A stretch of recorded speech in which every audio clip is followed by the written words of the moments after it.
Start with our question of the day, and this is what we're asking you to engage us on this morning. What do you think needs to be done as a long-term solution? And this following the discovery of yet another abandoned infant in KwaZulu-Natal, and just days after a newborn was rescued from inside a drain in Durban. Where do you think the problem to this solution lies? Is it in family planning, as the MEC was saying? Should there be, greater access, freer access to contraceptives for young people? Or what do you think should be done? Where does the solution lie to this? And really heart-wrenching when you see little children being dumped and having to be rescued, not always successfully, from these very tough situations.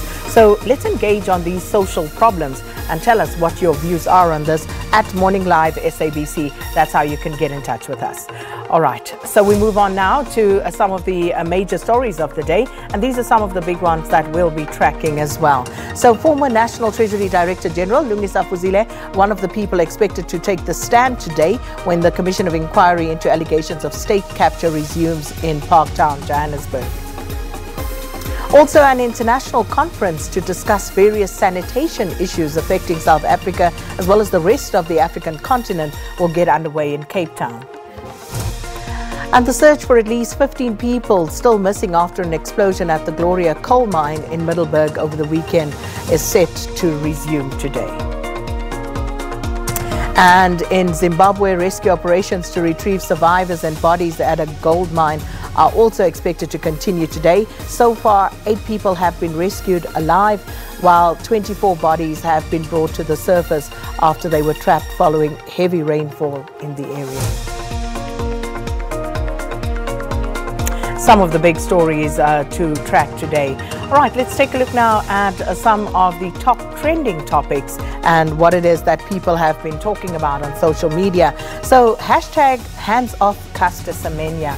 This has been an ongoing one. Caster Semenya against the IAAF. No doubt Valen will have more on this, but South Africans just coming out, in full voice in support of Caster Semenya, and of course the South African government also throwing their weight behind her, offering some monetary support as well for Caster's legal defense as that takes place. But as I said, Valen will also bring us up to speed further on that particular matter.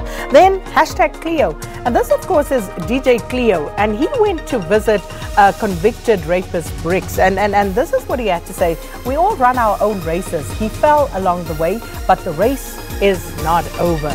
So overwhelmingly, and there's the picture of him visiting Bricks in prison, and people were actually very perturbed by the fact that Cleo went to visit Bricks, saying, you know what, he actually raped a minor and that is not okay. And also took issue with one of the weekend newspapers, saying, why are you trying to write this up in a positive way when the crime that he committed was absolutely heinous? So that's what got Twitter talking around DJ Cleo, his visit to Bricks in prison. And then hashtag Powerball. Now, I don't play the lottery, but I've been seeing these promos on the television, and apparently it's over 220 million now. That's the Powerball, what is it, a jackpot? I don't know, the payout. I don't play the lotto. I promise to look up. So, but anyway, I mean, it is a massive amount of money. 225 million rand. That is what you stand to win. The next person who wins it, or people will get to share it. It is massive, life-changing in any which way you look at it. So that is why Powerball is trending. Apparently it happens on Tuesdays and Fridays. So I promise I'll go and look up how this lottery thing works. And then hashtag load shedding. And of course, Eskom coming out and saying no load shedding, at least today.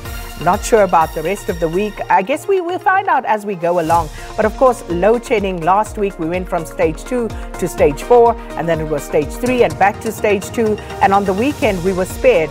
So that particular situation ongoing. But as we know right now, having looked, no load shedding forecast for today, at least not as yet.